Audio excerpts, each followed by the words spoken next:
रमेश जी की पत्नी मीना उन पत्नियों में से थी जो धार्मिक होती हैं, रात दिन पूजा पाठ में बिजी रहती हैं, पति को सब कुछ मानती हैं, परंतु पति का कहना कभी नहीं मानती। ऐसी पत्नियां मनमाने ढंग से अपने पतियों से हर काम करवा लेती हैं। रमेश जी उन व्यक्तियों में से थे जो हर बात को सरल और सहज तरीके से लेते हैं, किसी बात का पुरजोर तरीके से विरोध नहीं कर पाते। कई बार वे दूसरों के जोर देने पर गलत बात को भी सही मान लेते हैं। वे बावजह और बेवजह दोनों परिस्थितियों से झगड़ों से बचते रहते हैं। उनकी इसी कमजोरी का फायदा उठाकर मीना हमेशा उनके ऊपर हावी रहती है। आज भी कोई बहुत बड़ी बात नहीं हुई थी। बेटे सुमित की पढ़ाई और भविष्य को लेकर पति पत्नी के बीच चर्चा हो रही थी। उनका बेटा एमसीए करके घर में बैठा हुआ था। 3 साल हो गए थे, अभी तक उसका कहीं प्लेसमेंट नहीं हुआ था। दरअसल रमेश जी उसके एमसीए करने के पक्ष में नहीं थे। वह पढ़ाई में बहुत साधारण था। बीसीए के लिए भी कई लाख रुपए देकर मैनेजमेंट कोटे से उसका एडमिशन करवाया था। इसके पक्ष में भी वे नहीं थे, क्योंकि वे जानते थे कि बीसीए करने के बाद भी वह अच्छी पोजीशन नहीं ला पाएगा। इस स्थिति में उसका कैंपस सिलेक्शन असंभव था, और हुआ भी यही। बीसीए में उसके बहुत कम मार्क्स आए थे, फिर भी जिद करके उसने एडमिशन ले लिया था। इस पूरे मामले में माँ बेटे एक साथ थे और रमेश जी अकेले। रमेश जी ने केवल इतना कहा था कि इतनी कम मेरिट में किसी अच्छी कंपनी में तुम्हारे लिए नौकरी मिलना असंभव है। क्यों ना तुम कंपटीशन की तैयारी करो और छोटी मोटी नौकरी कर लो। इसी बात पर मीना भड़क गई थी। तीखे स्वर में बोली थी, आप तो सठिया गए हैं। कैसी बेतुकी बातें कर रहे हैं? एमसीए करने के बाद बेटा क्या छोटी मोटी सरकारी नौकरी करेगा? आपकी अभी 10 साल की नौकरी बाकी है। बेटा कोई बूढ़ा नहीं हुआ जा रहा है, और ना ही हम भूखे मर रहे हैं। ना हो तो बेटे को कोई कोर्स और करवा देते हैं। ज़्यादा डिग्रियां होंगी तो नौकरी मिलने में आसानी होगी। रमेश जी ने एक लाचार नज़र मीना पर डाली और फिर बेटे की तरफ देखा। वह एक कोने में चुपचाप खड़ा इस तरह उन दोनों की बातें सुन रहा था, जैसे उससे संबंधित कोई बात ही नहीं हो रही थी। परंतु जब उन्होंने ध्यान से देखा तो बेटे के चेहरे पर एक कुटिल मुस्कान विराजमान थी, जैसे कह रहा था, आप लोग मेरे लिए लड़ते रहिए, पैसा बर्बाद करते रहिए, परंतु करूँगा मैं वही जो मेरा मन करेगा। रमेश जी को अपने बेटे की इस कुटिलता पर बड़ा गुस्सा आया, परंतु वे अच्छी तरह जानते थे कि उनके गुस्से की आग पर मीना के तर्कहीन पानी के छींटे पड़ते ही वे बर्फ की तरह ठंडे पड़ जाएंगे। तब उन्हें प्यार की गर्मी देने वाला कोई नहीं होगा। फिर रात भर इस तरह करवटें बदलते रहेंगे, जैसे किसी ने उनके बिस्तर पर तपती रेत के साथ कांटे बिछा दिए हो। हारे हुए जुआरी की तरह अंतिम चाल चलते हुए रमेश जी ने कहा, नौकरी बुद्धि से मिलती है, बहुत सी डिग्रियों से नहीं, और उसके लिए एक ही डिग्री काफ़ी होती है। सोच लो, हमारी एक बेटी भी है। वह इससे ज़्यादा बुद्धिमान और पढ़ने में तेज है। अपने जीवन की सारी कमाई बुढ़ापे तक इसकी पढ़ाई पर खर्च करते रहेंगे तो बेटी के लिए क्या बचेगा? उसकी शादी के लिए भी बचत करनी है। रमेश जी की इतनी सरल और सत्य बात भी मीना को नागवार गुजरी, और वह फिर से भड़क उठी। आपको समझाने से कोई फायदा नहीं, आप सचमुच सठिया गए हैं। बेटी की शादी में बहुत सारा दहेज देकर क्या करेंगे? सादी सी शादी कर देंगे, परंतु क्या उसकी पढ़ाई पर खर्चा नहीं होगा? मीना की बुद्धि बहुत ओछी थी। उसको बहुत ज़्यादा पढ़ा लिखा कर अपना पैसा क्यों बर्बाद करे? वह कौन सा हमारे घर में बैठी रहेगी और हमारे बुढ़ापे का सहारा बनेगी? लड़का हमारा वंश आगे बढ़ाकर हमारा नाम रोशन करेगा। अपनी पत्नी की ओछी सोच पर रमेश जी फिर तरस खाकर रह गए। इसके सिवाय और कर भी क्या सकते थे? उनके सीधे स्वभाव का फायदा उठाकर मीना हमेशा उन पर हावी होती रहती थी। अगर वे कभी अपनी आवाज़ ऊंची करते तो उसकी आवाज़ उनसे भी ऊंची हो जाती। वह चीखना चिल्लाना शुरू कर देती। इसी बात से वे डरते थे कि मोहल्ले वाले कहीं यह ना समझ ले कि वे पत्नी के साथ मारपीट जैसा घटिया कृत्य करते हैं। सो वे चुप हो जाते। फिर भी मीना का बड़बड़ाना जारी रहता। तब वे उठकर बाहर चले जाते, सड़क पर टहलते या पार्क में जाकर बैठ जाते। रमेश जी को बेटी की तरह से कोई चिंता नहीं थी। वो पढ़ने में तेज थी। चिंता थी तो बस बेटे को लेकर। वह पढ़ने में ना तो जहीन था, न बहुत ज़्यादा अंक ही परीक्षा में ला पाता था, ले देकर केवल डिग्री ही उसके हाथ में आती थी, परंतु केवल डिग्री से ही अच्छी नौकरी नहीं मिल सकती थी। पता नहीं आगे चलकर क्या करेगा। इस बार भी मीना के आगे रमेश जी की नहीं चली और बेटे ने एमबीए में एडमिशन ले लिया। इसके लिए भी उन्हें कई लाख रुपए खर्च करने पड़े। अब कई साल तक बेटा निश्चिंत होकर बाप के पैसे को लुटाता हुआ ऐश कर सकता था। ना उसे पढ़ाई की चिंता करनी थी, ना नौकरी की। बेटी ने 12th कर लिया तो एक बार फिर घर में हंगामा हुआ। वह 90% अंक लेकर उत्तीर्ण हुई थी और बीटेक करना चाहती थी। रमेश जी उसके पक्ष में थे, परंतु मीना नहीं चाहती थी। बोली, ज़रा दिमाग से काम लो, 2-3 साल बाद शादी लायक हो जाएगी, फिर उसकी शादी कर देंगे। बीटेक कराने में हम पैसा क्यों बर्बाद करें? ज़्यादा पढ़ेगी तो विवाह भी ज़्यादा पढ़े लिखे लड़के के साथ करना होगा। उसी हिसाब से विवाह में भी पैसा ज़्यादा खर्च करना होगा। हम क्यों अपना पैसा बर्बाद करें? उसका पति चाहेगा तो उसे आगे पढ़ाएगा, वरना घर में बैठेगी। रमेश जी हैरत से मीना की ओर देखते हुए बोले, तुम खुद पढ़ी लिखी हो और बेटी के बारे में इस तरह की बातें कर रही हो? आज नारी के लिए शिक्षा का महत्व कितना बढ़ चुका है, ये तुम नहीं जानती? जानती हूँ। बीए करके मुझे क्या मिला? सी नौकरी कर रही हूँ। बीटेक करके बेटी भी क्या कर लेगी? शादी करके बच्चे पैदा करेगी, उन्हें पाल पोस कर बड़ा करेगी, घर संभालेगी और बैठी बैठी मोटी होगी। बस इसके अलावा लड़कियां क्या करती हैं बताओ? जो लड़कियां नौकरी कर रही हैं और ऊंचे ऊंचे पदों पर बैठी हैं, वे भी किसी की बेटियां, पत्नियां और माँ होंगी। उनके घर वाले अगर इसी तरह सोचते तो आज कोई भी नारी घर के बाहर जाकर नौकरी नहीं कर रही होती। वे नौकरियां कर रही हैं और देश, समाज व परिवार के विकास में योगदान दे रही हैं। रमेश जी जोर देकर बोले, बस रहने दो। 2-4 औरतों के नौकरी करने से देश का विकास नहीं होता, न समाज का भला होता है। नौकरी करने वाली स्त्रियों के घर बिगड़े जाते हैं। वे अपनी संतानों की ठीक से देखभाल नहीं कर पाती। परिवार, समाज और देश के विकास व उन्नति के लिए लड़कों का सक्षम होना परम आवश्यक है। हमें बेटे की शिक्षा पर ध्यान देना चाहिए, वही हमारे बुढ़ापे का सहारा है। रमेश जी ने कटाक्ष किया, तभी तो हमारे सुपुत्र पढ़ाई में कुछ ज़्यादा ही ध्यान दे रहे हैं। 3 डिग्रियां लिए बैठे हैं और नौकरी हाथ नहीं आ रही है। डिग्री लेकर चाटेगा? आप तो पता नहीं क्यों बेटे के खिलाफ रहते हैं। देख लेना, एक दिन वही हमारा नाम रोशन करेगा। मुझे तो डर है बेटी बाहर जाकर हमारी नाक ना कटवा दे। वह तो पता नहीं कब हमारा नाम रोशन करेगा, परंतु तुम्हारी घटिया सोच के चलते बेटी के जीवन को अंधकारमय नहीं बना सकता।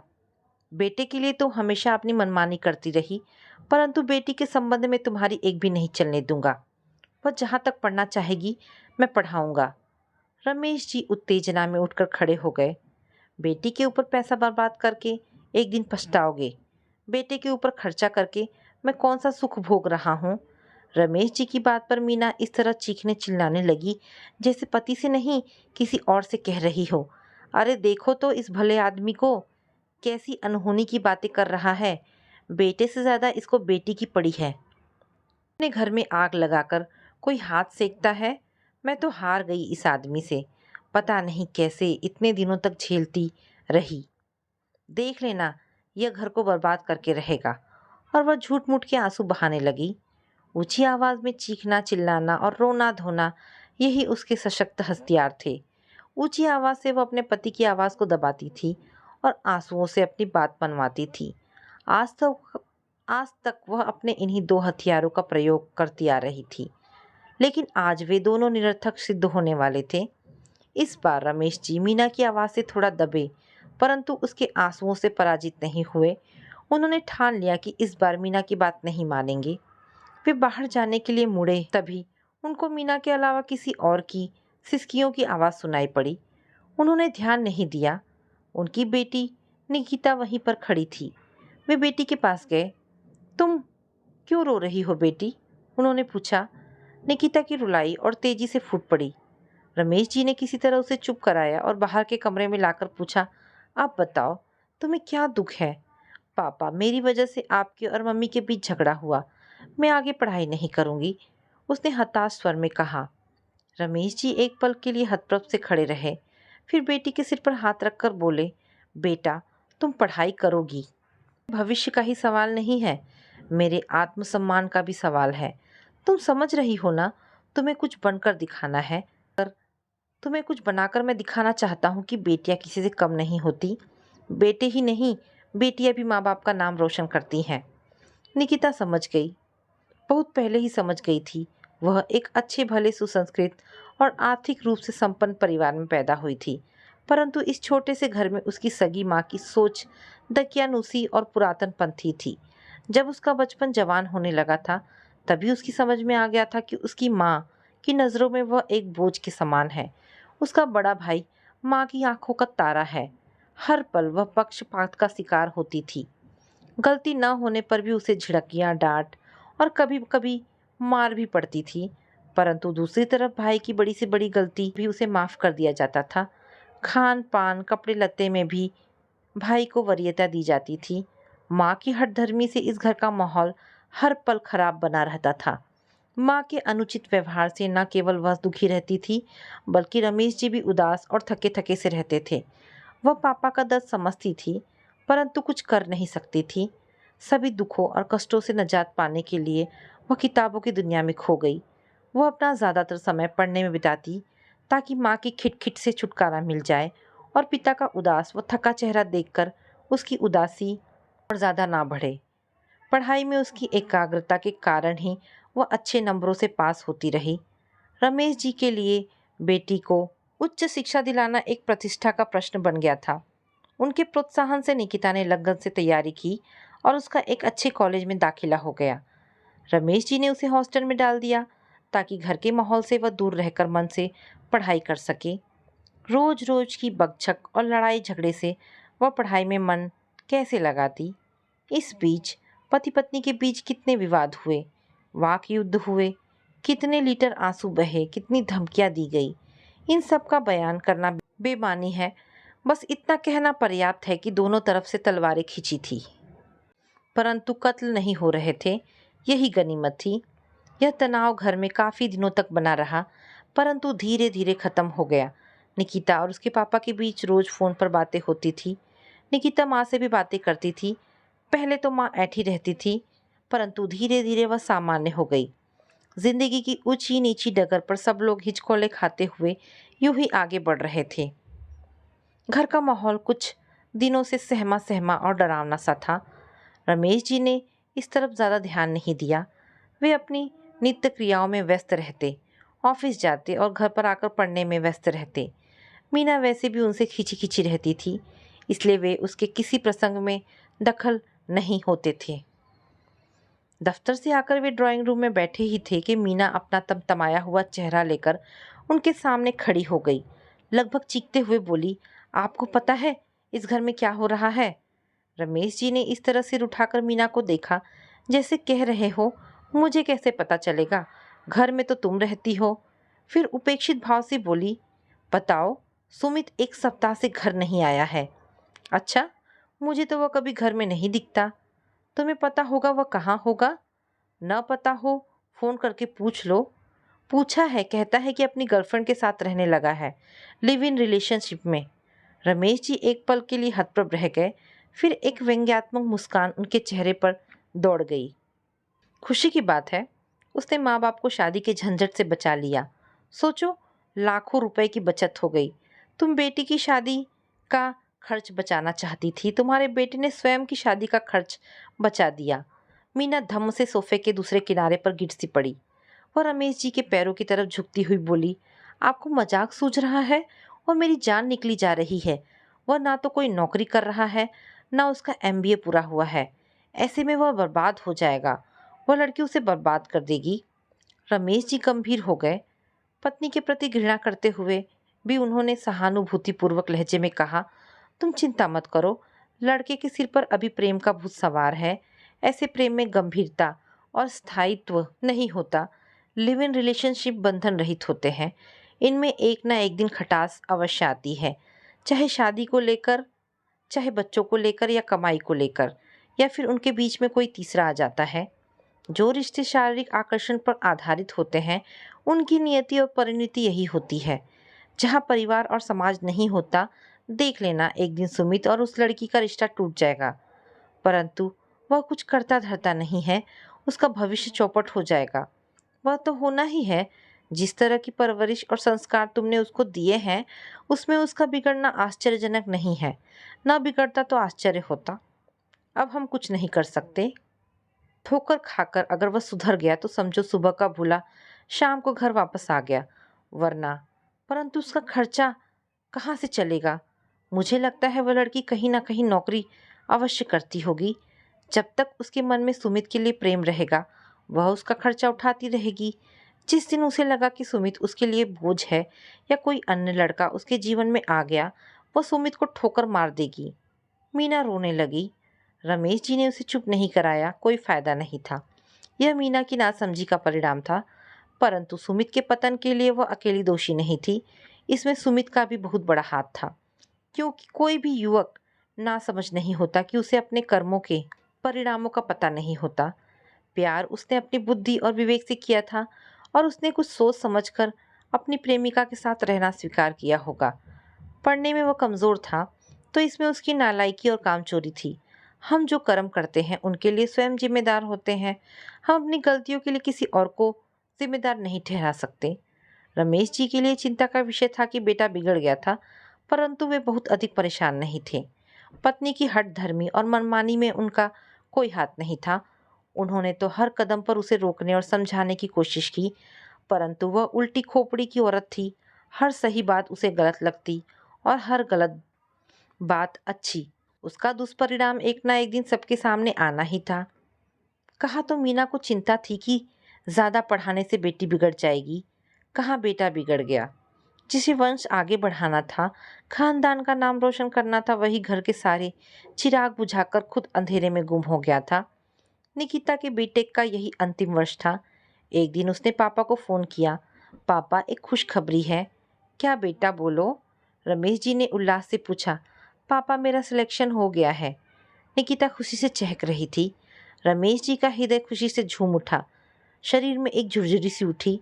उन्हें लगा जैसे तपती दोपहरी में पसीने से तरबतर शरीर के ऊपर किसी ने वर्षा की ठंडी बूंदें टपका दी हो। वे हर्षित होते हुए बोले, मुबारक हो बेटा। कहाँ हुआ सिलेक्शन? लेकिन अभी तो तुम्हारी फाइनल की परीक्षाएं बाकी है। हाँ वो तो है, परंतु ये कैंपस सिलेक्शन है, पिछले अंकों के आधार पर हुआ है। परीक्षा के बाद ही नियुक्ति पत्र मिलेगा, परंतु अभी एक शर्त है कि पहली पोस्टिंग मुंबई में होगी। तो इसमें परेशानी क्या है? तुम हॉस्टल में रह चुकी हो, मुंबई में भी तुम्हें कोई परेशानी नहीं होगी। हाँ वह तो सही है, बस मैं ये सोच रही थी कि आप अकेले हो जाएंगे। नहीं बेटा, पहले तुम अपने भविष्य की चिंता करो। वैसे भी शादी के बाद तुम हम सबको छोड़कर चली जाओगी। नहीं पापा, मैं आपको छोड़कर कभी नहीं जाऊंगी। रमेश जी मन ही मन मुस्कुराए, परंतु आंतरिक खुशी के बावजूद उनकी आंखों में आंसू छा गए। अपने को संभाल कर बोले, अच्छा ठीक है, तुम अपना ख्याल रखना। ओके पापा। मम्मी को बताया? बता दूं क्या? निकिता ने पूछा। बता दे तो अच्छा रहेगा। तुम्हारी मम्मी है, अच्छी है या बुरी सदा तुम्हारी माँ रहेगी। वैसे भी आजकल उनके व्यवहार में आश्चर्यजनक परिवर्तन हुआ है। मेरे साथ मीठा व्यवहार करती हैं। बेटे ने उनकी आशाओं और अपेक्षाओं पर जो चोट की है, उससे उनका विश्वास डगमगा गया है। उनको अब कहीं कोई सहारा नहीं दिखाई देता। ठीक है, मैं अभी फ़ोन करती हूँ। शाम को जब रमेश जी घर पहुँचे तो मीना ने मुस्कुराते हुए उनका स्वागत किया। यह एक अच्छा संकेत था। उन्होंने मन की खुशी को दबाते हुए पूछा, निकिता की नौकरी लग गई है? है? वे आश्चर्य प्रकट करते हुए मुड़े। मुझे तो नहीं मालूम, तुम्हें कैसे पता चला? निकिता ने स्वयं फ़ोन करके बताया है। आपको नहीं बताया? नहीं। चलो कोई बात नहीं, तुमको बता दिया तो मुझे बता दिया। वे सामान्य दिखने की चेष्टा करते हुए बोले। बहुत दिनों बाद उनके घर में खुशियों ने अपने पंख फैलाए थे। निकिता की परीक्षाएं समाप्त हो गई थी। उसे हॉस्टल खाली करना था। रमेश जी उसे कार से स्वयं लेने गए थे। मीना भी जाना चाहती थी, परंतु उन्होंने मना कर दिया। लौटते समय रास्ते में रमेश जी ने निकिता की पसंद की कुछ चीज़ें खरीदी। उसे उपहार जो देना था, जान पहचान वालों के लिए मिठाई के डब्बे खरीदे। और जब वे घर पहुंचे तो मीना उन्हें दरवाजे पर ही खड़ी मिली। कार के रुकते ही वो बाहर की तरफ लपकी और निकिता कार से उतरते ही उसे अपने गले से लगा लिया। निकिता भी माँ के गले से इस तरह लिपट गई जैसे सालों से उनके ममता, प्रेम और स्नेह को तरस रही। मेरी बेटी, मेरी बेटी। इसके बाद मीना का गला भर आया। बेटी, मैंने सदा तेरे साथ बुरा बर्ताव किया, तुझे पराया समझती रही। आज मुझे अपनी गलती का एहसास हो रहा है। मेरी समझ में नहीं आता कि कैसे एक माँ अपनी जाई बेटी के साथ दुर्व्यवहार कर सकती है, उसे एक बोझ समझ सकती है। लगता है मेरे ही संस्कारों में कोई कमी रह गई थी। माँ, आप कैसी बातें कर रही हो? मैंने तो कभी ऐसा नहीं समझा। माँ हमेशा अपने बच्चों का भला चाहती है। भावातिरेक में मीना का गला भर आया। कुछ ना कहकर उसने निकिता को अपने अंक में समेट लिया। जिस दिन निकिता अपने प्रथम असाइनमेंट पर मुंबई जा रही थी, उस दिन फिर मीना की आंखों में आंसू भरे थे।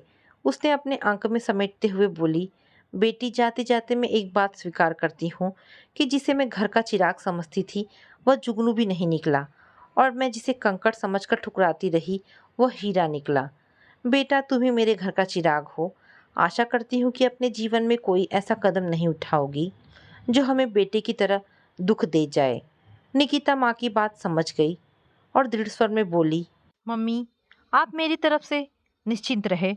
वैसे ऐसा तो कुछ होगा नहीं, परंतु परिस्थितियों के अनुसार मनुष्य भी बदलता रहता है, और अगर ऐसा कुछ हुआ भी तो आपके और पापा के सहमति और स्नेह से ही होगा। मैं कभी आप दोनों को दुख नहीं दे सकती। आप पापा का ख्याल रखना। रमेश जी खुद को बहुत ही मजबूत समझते थे, लेकिन बेटी से जुदा होते हुए उनकी आंखों में आंसुओं का समुंदर लहरा रहा था। तो दोस्तों, ये कहानी यहाँ पर समाप्त होती है। आशा करती हूँ कहानी आपको पसंद आई होगी। अगर कहानी पसंद आई है तो प्लीज़ इसे लाइक एंड शेयर करें। दोस्तों, ऐसी ढेरों पारिवारिक और शिक्षाप्रद कहानी सुनने के लिए मेरे चैनल को प्लीज़ सब्सक्राइब करें। धन्यवाद दोस्तों।